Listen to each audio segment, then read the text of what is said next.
Bonjour ou bonsoir, tout dépend à quelle heure vous écoutez ce podcast de l'Odigimédia. Notre expert invité, Abdallah Ben Smaïn, partage son avis et ses réflexions dans un article qu'il a intitulé « Qu'est-ce qu'une critique littéraire ?» qui ne parle pas du livre lu mais de l'auteur qui l'a écrit. Alors écoutons-le dans ce podcast.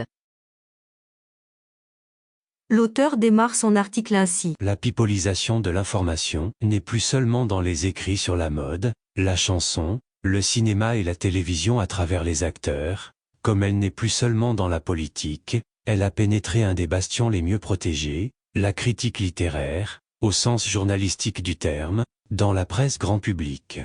Le modèle n'est plus le magazine littéraire, le monde des livres, mais voici, un fleuron de la presse people, indifféremment qualifié, par ailleurs, de presse à scandale et de presse à sensation. Selon la logique tout le monde est journaliste, une illusion nourrie par Internet et les réseaux sociaux à partir des années 2000, pourquoi tout le monde ne serait-il pas critique littéraire? Lacan disait que tout ce veau est un fantasme d'enfant, ce fantasme ne disparaît pas avec l'enfance. Il fonctionne comme une sorte de préjugé dont Einstein aurait dit qu'il est plus difficile à briser qu'un atome. Bien sûr que l'on peut devenir journaliste, culturel, car il n'y a pas une appellation journaliste critique littéraire, si l'on est journalisable selon l'expression de Khalid Zekri, comme on peut devenir médecin, pilote d'avion, selon des parcours de formation définis, qui sont aussi bien pratiques que théoriques. L'auteur poursuit son article ainsi. Dans la presse d'ailleurs, les journalistes culturels ne disent pas qu'ils font de la critique littéraire par les articles qu'ils consacrent à la littérature, mais des comptes rendus de parution, des lectures critiques, c'est-à-dire approfondies, quand la dimension analytique prend le dessus. L'université a tendance à définir cette production non pas de critique littéraire mais de critique journalistique. Avant de s'envoler en solo, un élève pilote passe des heures et des heures avec un moniteur qui lui apprend à voler, sans oublier des heures et des heures de formation théorique au sol pour lui expliquer comment décoller et atterrir, monter, changer de cap, descendre, voler à l'horizontale, le contrôle et la réglementation de l'espace aérien, la fonction des composantes d'un avion, et autres joyeusetés. Et, bien entendu, un pilote d'hélicoptère n'est pas un pilote de chasse, et moins encore un pilote de transport de passagers, sans oublier qu'un cardiologue n'est pas un dermatologue, et moins encore un pédiatre ou un diabétologue, comme la prose n'est pas la poésie, le nouveau roman n'est pas le roman de la dictature, et le surréalisme n'est pas le romantisme ou son voisin de palier, le dadaïsme. Le drame du journalisme vient du fait qu'il est plus facile de prendre sa plume, de taper sur un clavier que de prendre les commandes d'un avion, ou de revêtir la blouse du chirurgien dans une salle d'opération. Dans le journalisme, la maîtrise de la langue de travail est une obligation et la formation une nécessité, mais c'est la pratique qui décide de qui est journaliste et de qui ne l'est pas. Tayeb Sadi aimait à me répéter, comment on peut diriger un supplément culturel si on ne sait pas qui est Poil de Carotte, si on n'a pas lu La Chèvre de Monsieur Séguin?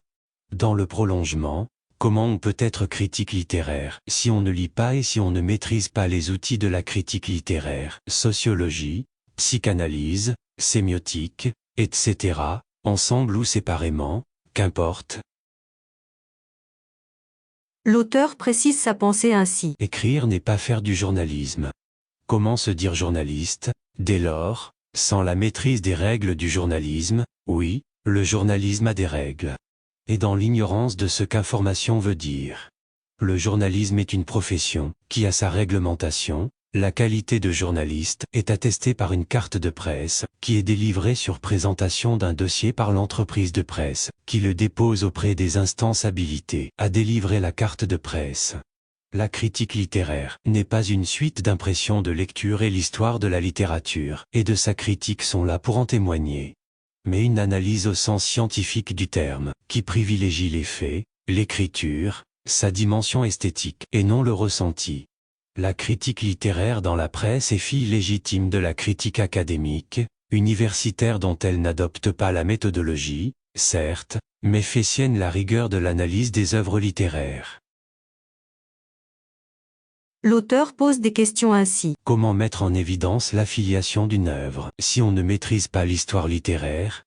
Et comment maîtriser l'histoire littéraire sans formation et sans lecture, pour entretenir et approfondir les connaissances acquises en la matière? Parler de l'auteur en critique littéraire ne consiste pas à lui tresser des lauriers sinon argumentés, mais à montrer comment sa vie, sa formation, son parcours, son milieu social et professionnel, ont façonné son œuvre.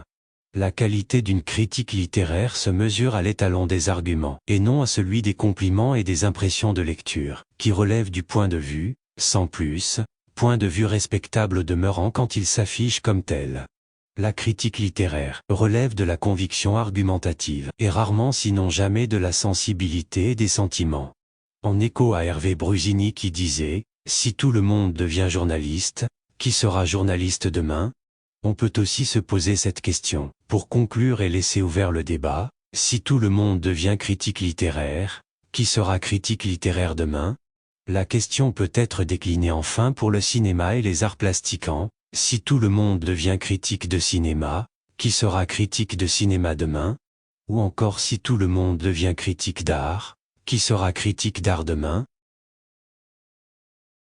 L'auteur conclut son article ainsi. Tout le monde est journaliste, tout le monde est critique littéraire, tout le monde est écrivain. Ce type de croyance irrationnelle fait le lit de la démocratie des crédules, qui n'emprunte ni le chemin de la connaissance ni le chemin de l'esprit critique, comme l'analyse si bien Gérard Bonner dans un ouvrage qui porte ce titre.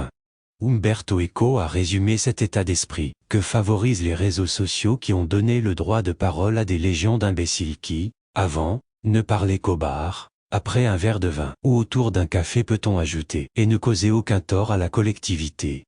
On les faisait taire tout de suite, alors qu'aujourd'hui ils ont le même droit de parole qu'un prix Nobel. C'est l'invasion des imbéciles. Ou des crédules. Rédigé par Abdallah Bensmaïn, élu par l'intelligence artificielle de l'Odigimédia. Merci d'avoir écouté ce podcast de l'Odigimédia, ce bouquet de supports numériques, portail, magazine mensuel connecté, web radio et web TV. N'oubliez pas de télécharger notre application l'Odigi Mobile sur Play Store et de vous abonner à notre chaîne YouTube l'Odigi TV. Vous pouvez, aussi, nous suivre sur nos réseaux sociaux, Instagram, Facebook, TikTok, LinkedIn et Twitter. Ou encore, vous inscrire sur notre newsletter quotidienne à partir du portail lodigi.ma. Alors, on se dit au prochain podcast de nos experts invités. Et à très bientôt, si et seulement si vous le voulez bien.